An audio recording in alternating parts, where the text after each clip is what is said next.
या ठिकाणी आपल्याला अशा प्रकारचे लाईन मध्ये दोन स्तंभ पाहायला मिळत आहेत बघा. 1 आणि 2 अशा प्रकारचे 3 होते. पलीकडच्या साईडचा पूर्ण उद्ध्वस्त केलेला आहे मोगलांनी. आता हे 2 शिल्लक आहेत. हे पहिले 1/5 होते. यांच्या आतमध्ये कारंज होतं, त्याच्यामध्ये तांब्याच्या नळीद्वारे पाणी सोडलं जात असे.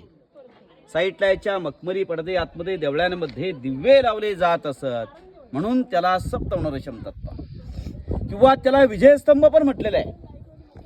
महाराजांनी कोणताही किल्ला जिंकला त्याच्या शेवटच्या वरती एक भगवा इतर गावातल्या लोकांना वाटायचं की महाराजांनी कोणता तरी ते विजयाचं प्रतीक होतं.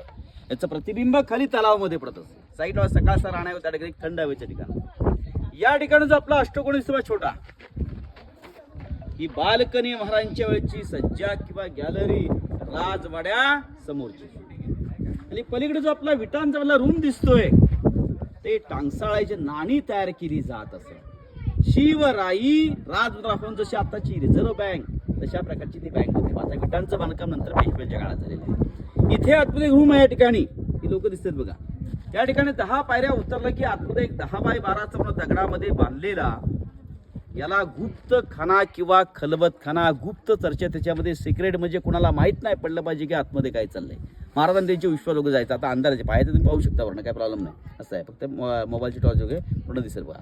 आणि पलीकडे जो इलेक्ट्रिक बल्ब शेवटच्या डोकावरती, तिथून खाली 1 तास लागतो. हिरकणीची कथा तुम्हाला सगळ्यांना माहित असेल. पहा वाटतं समजा शेवटच्या पडल्या माहिती तिची घेऊया पास आहे.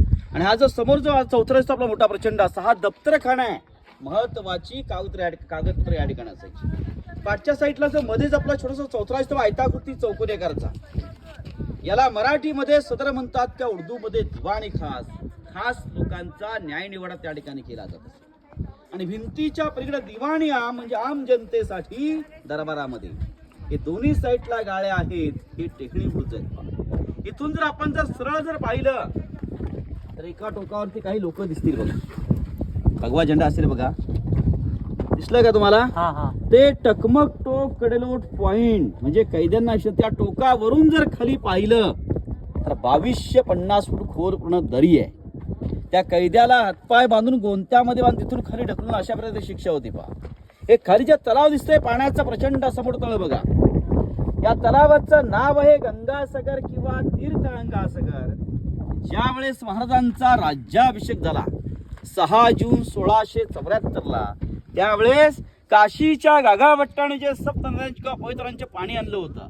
महाराजांचा राज्याभिषेक झाल्यानंतर